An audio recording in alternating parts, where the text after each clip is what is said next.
राधे राधे, जय श्री कृष्ण। आशा करती हूँ आप सब स्वस्थ होंगे और अच्छे से होंगे। तो अब हम सुनेंगे वैशाख मास का अगला अध्याय। शुद्धदेव जी ने कहा, जगत के स्वामी विश्वात्मा देव भगवान को उत्सुक नेत्रों से देर तक देख करके उनके दर्शन को आनंद से आशा बढ़ जाकर उसने तुरंत सिर झुका करके नमस्कार किया। उनके चरणों को धोकर के उस जल को मस्तक पर धरा जो चरणारविंद संपूर्ण संसार को पवित्र करता है। तब बड़ी बड़ी विभूतियों से बहुमूल्य वस्त्र, अलंकार, अनुलेपन इत्यादि से उनकी पूजा किया। निर्गुण अद्वितीय नारायण पुराण पुरुष विष्णु भगवान को उस राजा ने माला, धूप, दीप, अमृत, भक्षण इत्यादि से अपना शरीर, धन और समर्पण से उनको संतुष्ट किया। उस भगवान को जो निरंजन है, विश्व के रचने वालों के स्वामी है, अपरिमित है, ब्रह्मा इत्यादि से पूजा किए जाते हैं, जिनकी माया से बड़े बड़े तत्ववेत्ता भी मोहित हो जाते हैं, जिनकी रची हुई माया के गुणों से मूर्ख लोग मोह जाते हैं, जिस भगवान की कृति अविलक्षण है, जो अपनी आत्मा को एक तथा अनेक करते हैं तथा सृष्टि को उत्पत्ति और नाश करते हैं, सब देवों और दैत्यों के कल्याण और दुख की प्राप्ति के लिए जो भगवान पूर्ण मनोरथ होते हैं, तथा समय समय पर अपने प्राणियों की रक्षा के लिए जो बल धारण करते हैं, दुष्टों का नाश करने के लिए जो तमोगुण तथा राक्षसों का बंधन करने के लिए जो रजोगुण धारण करते हैं। हे निर्गुण, हे विश्वमूर्ति, ये आपके चरण धन्य हैं, जो प्रणाम करने वालों का पाप नाश करते हैं। तीर्थों के स्थान है, जो योग के परिपक्व होने पर हृदय में धारण कर होते हैं, जिनके मनोरथ पूरे नहीं हुए और जिनको जीवन की आशा नहीं है, ऐसे शिथिल भक्ति वाले मनुष्य भी आपके चरणों का स्मरण करके परम गति प्राप्त करते हैं। संसार के काल रूपी सर्प के फंदे में बंधा हुआ तथा पुनर्जन्म, बुढ़ापा इत्यादि दुखों से आपके चरणों को याद न करता हुआ उत्कंठा से व्याकुल अनेक योनियों में मैं ऐसे घूमता हूँ, जैसे बिल्ली चूहों की खोज में घूमती है। मैंने न तो दान किया, न आपकी कथा सुनी, न साधु लोगों की सेवा किया। इसी कारण से मैं शत्रुओं से जीता गया, धन हार गया और मैंने जंगल में प्रवेश किया। मैंने तब अपने दोनों गुरुओं का स्मरण किया। स्मरण करने पर वे दोनों दीन बंधु मेरे पास आए और उन्होंने दुखी होकर के मुझको समझाया। उन्होंने श्रुतियों से कहे हुए स्वर्ग, पुरुषार्थ, मोक्ष इत्यादि को करने वाले शुभ वैशाख मास के धर्मों को मुझसे कहा। उनके समझाने पर मैंने कल्याण करने वाले माधव मास के सब धर्मों को किया। उन्हीं परम प्रसाद से मैं ऐसा हुआ। ये मेरी संपूर्ण संपत्तियाँ प्राप्त हुई। मैंने न तो अग्नि, न सूर्य, न चंद्र, न तारा, न पृथ्वी, न जल, न आकाश, न श्वास, न वाणी और न मन की उपासना की। ये पाप को अधिक काल में हरते हैं, परंतु अपने मनोरथ को त्यागे हुए आपके चरणों में स्मरण करने वाले ऐसे महात्मा जिनको आप मानते हैं, वे मुहूर्त भर की सेवा में ही पाप नाश कर देते हैं। हे स्वतंत्र, हे विचित्र कर्म करने वाले, हे परमात्मा, हे साधुओं पर अनुग्रह करने वाले, मैं आपको नमस्कार करता हूँ। मैं आपकी माया में मोहित होकर के अनर्थ दिखलाने वाले भार्या, धन, रूप इत्यादि गुणों में भ्रमण करता हूँ। आपके चरण कमल संसार जन्म कष्टों के मूल को नाश करने वाले, संपूर्ण पापों को हरने वाले, अति निर्मल है। सुख की इच्छा से अनर्थों के प्रधान, सुत, आत्मा, स्त्री इत्यादि की ममता से घिर कर मुझको न तो कहीं नींद आती है, न सुख मिलता है। इन्हीं में मेरी तृषा बढ़ती जाती है। दुख से प्राप्त करने योग्य सब पुरुषार्थों का हेतु राजा का जन्म यत्न करके आपसे प्राप्त होने पर मैं आपके चरण कमल का भजन नहीं करता, क्योंकि हे देव, मैं मूढ़ चित्त हूँ और विषयों में मेरी लालसा है। श्रद्धापूर्वक मैं कर्म करता हूँ, परंतु इसके लिए मेरी बढ़ती हुई तृष्णा मुझे जला रही है। हे विभु, मैं आज यह हो जाऊँ, कल यह हो जाऊँ, इस प्रकार की सैकड़ों चिंता से मेरा चित्त चंचल है। अनंत शक्ति विश्व मूर्ति, आपकी कृपा जिस प्राणी पर होती है, उसी का समागम ऐसे महात्मा पुरुषों से होता है, जो संसार रूपी समुद्र को गाय के खुर के समान छोटा कर देते हैं। हे देव, जब महात्माओं का संगम होता है, तभी आप में बुद्धि उत्पन्न होती है। मुझको भी संपूर्ण राज्य का ऐश्वर्य शीघ्र मिल गया, यह मैं आपकी कृपा मानता हूँ। अब आपके अनुग्रह को ब्रह्मा, देवता लोग, राक्षस तथा महात्मा लोग तृषाओं से निवृत्त होकर चाहते हैं।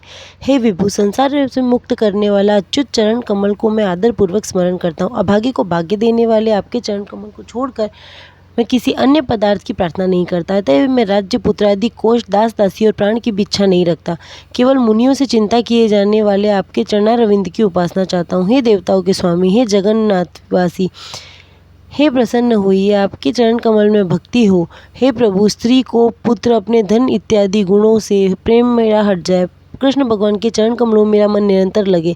मेरी वाणी आपकी कथा के वर्णन करने में लगे। आपके दर्शन में मेरे नेत्र लगे तथा कान सुनने में और जीवा आपको अर्पण हो। नासिका आपके चरण कमल की सुगंध में, त्वचा आपके भक्तों की गंध इत्यादि के लेप में, तथा हे प्रभु, मेरे हाथ प्रतिदिन आपके मंदिर के झाड़ू बुहारने में लगे रहें। मेरे पैर हरि भगवान के क्षेत्र मार्ग में चलने में, मूर्धा प्रतिदिन आपकी वंदना में, मेरी कामना और बुद्धि आपकी सतकथा में तथा वंदना में लगी रहे। घर पर आए हुए मुनियों से गाई हुई सतकथा में मेरे दिन बीते। हे विष्णु भगवान, मेरा एक क्षण अथवा आधे क्षण भी आपके प्रसंग के बिना न बीते। हे विष्णु, मैं परमेष्टि अथवा सार्वभौम पद को तथा मोक्ष को भी प्राप्त नहीं करना चाहता। मैं सर्वदा आपके चरण कमल की सेवा चाहता हूँ, जिसको लक्ष्मी, ब्रह्मा इत्यादि देवता चाहते हैं। इस प्रकार राजा की स्तुति करने पर कमल नयन विष्णु भगवान प्रसन्न हुए और उस राजा से मेघ के समान गंभीर वाणी में कहने लगे।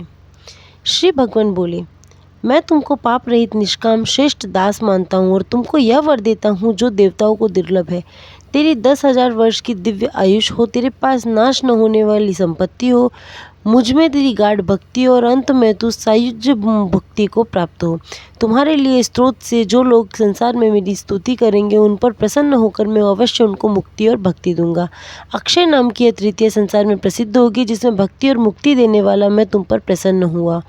जो मूर्ख बहाने से अथवा स्वभाव से स्नान दान इत्यादि क्रिया करते हैं, वे मेरे अक्षय पद को प्राप्त करते हैं। जो मनुष्य अक्षय तृतीया के दिन पितरों के उद्देश्य से श्रद्धा करते हैं, उनका यह कर्म अनंत होता है। इस तिथि के समान अथवा इससे बढ़कर संसार में दूसरी कोई तिथि नहीं है। इसमें किया हुआ थोड़ा भी नाश न होने वाले फल को देता है। हे नृपित्र, जो कुटुंबी ब्राह्मण को गाय दान देता है, उस पर सब प्रकार की संपत्तियों की वर्षा होती है और भक्ति मुक्ति उसके हाथ में आ जाती है। जो वैशाख में समस्त पापनाशक बैल का दान करता है, वह काल मृत्यु से छूट करके दीर्घायु वाला हो जाता है। जो वैशाख महीने में मेरे प्रिय कर्मों को करता है, उसे मृत्यु, जरा तथा जन्म के भय तथा पाप को मैं हर लेता हूँ। जैसा वैशाख मास के धर्मों में मैं प्रसन्न होता हूँ, वैसा संपूर्ण मासों के धर्मों से नहीं होता, क्योंकि वैशाख महीना मुझको प्रिय है। सर्व धर्मों को त्याग करके ब्रह्मचर्य छोड़कर भी जो वैशाख मास के धर्म में निरत रहता है, वह मेरे अविनाशी पद को प्राप्त होता है। जो परम धाम तपों से, सांख्य योग यज्ञों से दुर्लभ है, वह धाम मनुष्य वैशाख मास के धर्मों से प्राप्त करता है। सैकड़ों पापों को यह मास हर लेता है। जिस प्रकार से प्रायश्चित किए बिना ही मेरे पैरों के स्मरण से होता है, गुरु के उपदेश से तुम जंगल में वैशाख मास के धर्मों में प्रवृत्त हुए। हे राजन, जगन्नाथ की आराधना करके इसी से तुमने संपूर्ण ऐश्वर्य प्राप्त किया।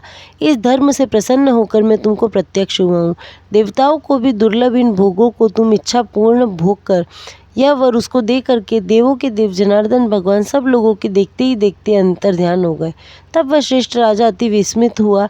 जैसे हे गजन, नष्ट धन के प्राप्त होने पर मनुष्य हष्टपुष्ट हो जाता है, तब उसी में तल्लीन रह कर वह राजा ने पृथ्वी पर शासन किया। प्रतिदिन बड़े बड़े गुरुओं से निरंतर वह बोध प्राप्त करता था। उस राजा ने वासुदेव भगवान के अतिरिक्त किसी को प्रियतम नहीं माना। इस संबंध से श्री मंत्री पुत्र इत्यादि प्रिय हुए।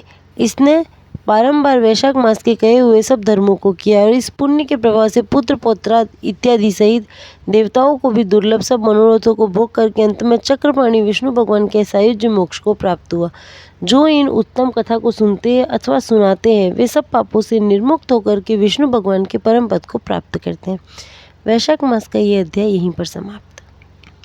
वीडियो अच्छी लगी हो तो चैनल को लाइक शेयर एंड सब्सक्राइब करना ना भूलें और कमेंट करके बताएं आपको और कौन से वीडियो देखने हैं। मेरे साथ कहिए राधे राधे।